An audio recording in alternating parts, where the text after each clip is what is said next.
Welcome to Study Session 3, Attribution Theories.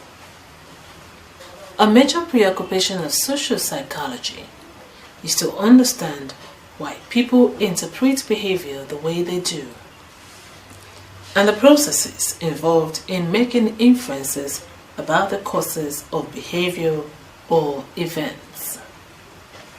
This study session shall therefore expose you to different models that attempt to provide clue to this quest.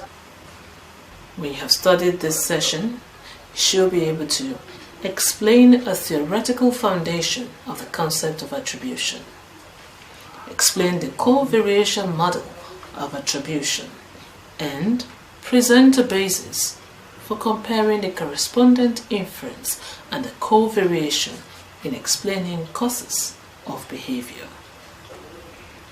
Myers, 1993, defined attribution as how people explain others' behaviors by attributing it to either internal dispositions or to external situations.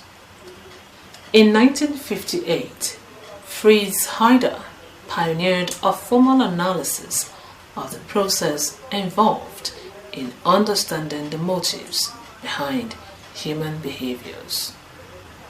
According to him, people are motivated by two basic needs: the need to form a coherent view of the world and the need to have control over the environment. Heider concluded that if we were able to explain the behavior of others adequately, we are more likely to view the world as coherent and controllable. Following the work of Heider, several social psychologists have researched into the concept and propounded theories to explain the concept of attribution. In this section, we will devote our attention to the correspondent inference theory, which was propounded by Jones and Davies in 1965. The correspondent inference model was introduced by Jones and Davies in 1965, and it is concerned with understanding when and under what conditions people make internal attribution. The theory is an attempt to account for how the behaviors and motives behind the behaviors correspond to stable and enduring aspects of personality. Franzoi conceptualized correspondence as an inference that the action of an actor corresponds to or is indicative of stable personal characteristics. One thing that distinguishes the approach of Jones and Davies from approaches of other researchers is that the interest of Jones and Davies focuses on how people infer the cause of a single instance of behavior. In using the correspondence inference theory to make attribution possible, causes of a given behavior are considered. If there are several causes more than what the correspondence theory can explain, then correspondence is low. Thus, external attribution will likely be made. If there are only one possible and plausible cause, then correspondence is high and internal attribution is made. For attribution to be made using this theory, three features are considered. They are the following: social desirability of the behavior, social desirability of the behavior, free choice, and non-common effect. The sum of the arguments of Jones and Davies was that people prefer to make dispositional attribution and that external attributions are fallback positions when internal reasons are not available. To have a clearer picture of how this works, let us consider a particular example. Let us imagine that Oladayo has just been offered admission into the University of Ibadan, and as a matter of policy, he was asked to choose one out of 3 halls of residence: Kuti, Teda Hall, and bellow holes. If some features are common to these holes, such as neatness, being compact, and easy accessibility. However, only one of these halls is very close to the Arts Theatre. If Oladayo chooses the hall closest to the said theatre, observers may conclude that he is a lover of literary work. From this illustration, it is obvious that the Arts Theatre is a non-common effect in the scenario, and this is what the observers used to infer Oladayo's choice of hall. In other words, they made internal attribution that Oladayo has a personality that cherishes literary work.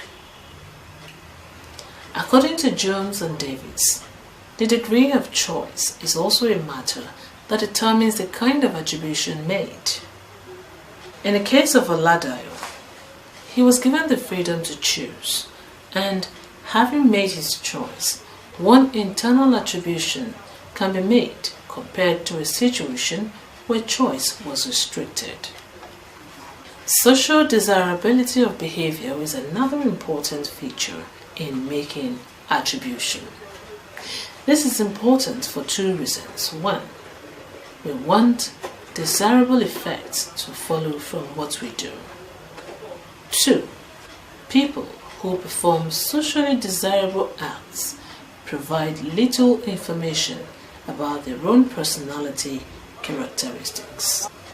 Going back to Oladayo's illustration, we can state that if it was discovered that he made his choice because the particular whole was what everybody was speaking when he made the choice, then internal attribution cannot be made.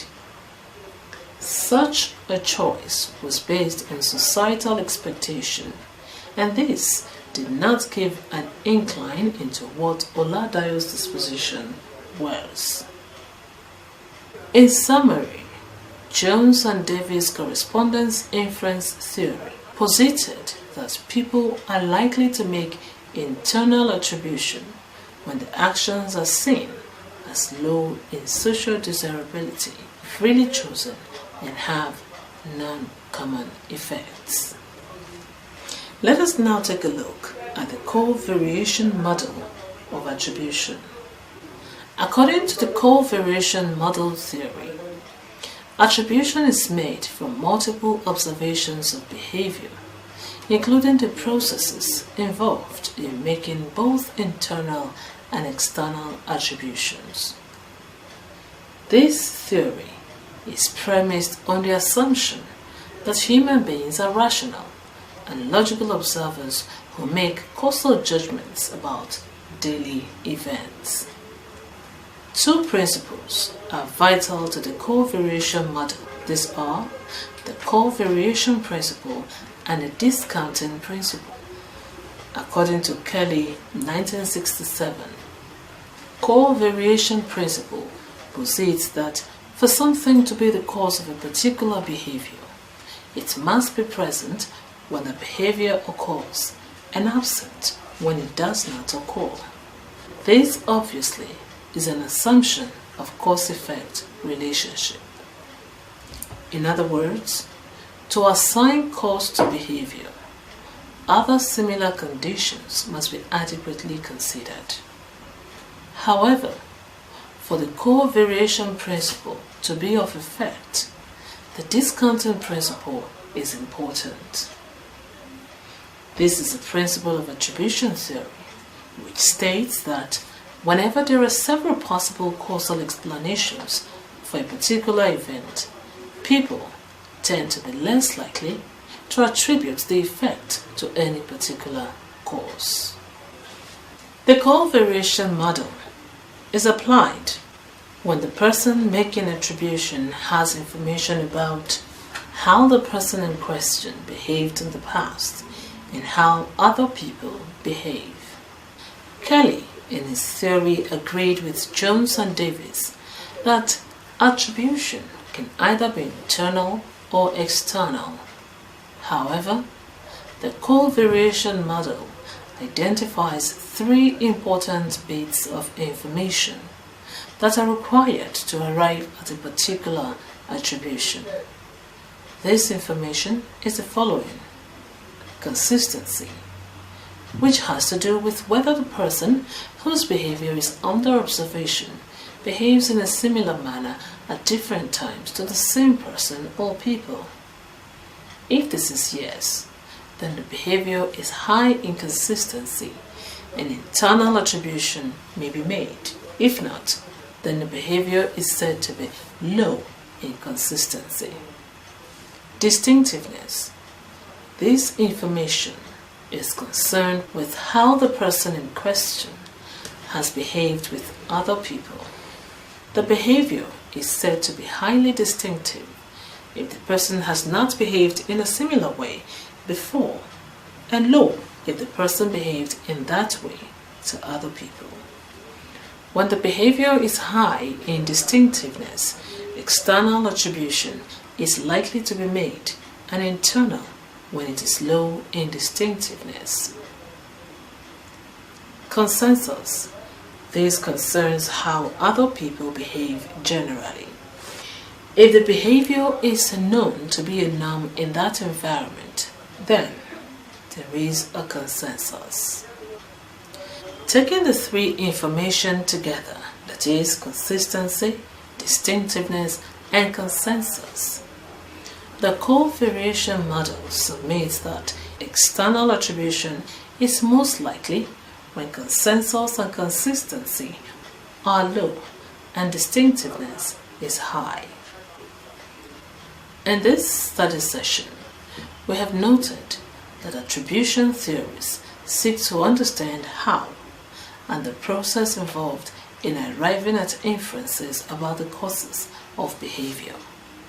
Correspondent inference theory uses rules that deal with non-common effect, degree of choice, and social desirability to explain the process. We also have learned that attribution theories seek to understand how and the process involved in arriving at inferences about the causes of behavior. The covariation model embraces multiple observations relying on consistency information, consensus information, and distinctiveness information. That brings us to the end of study session 3. We thank you for listening.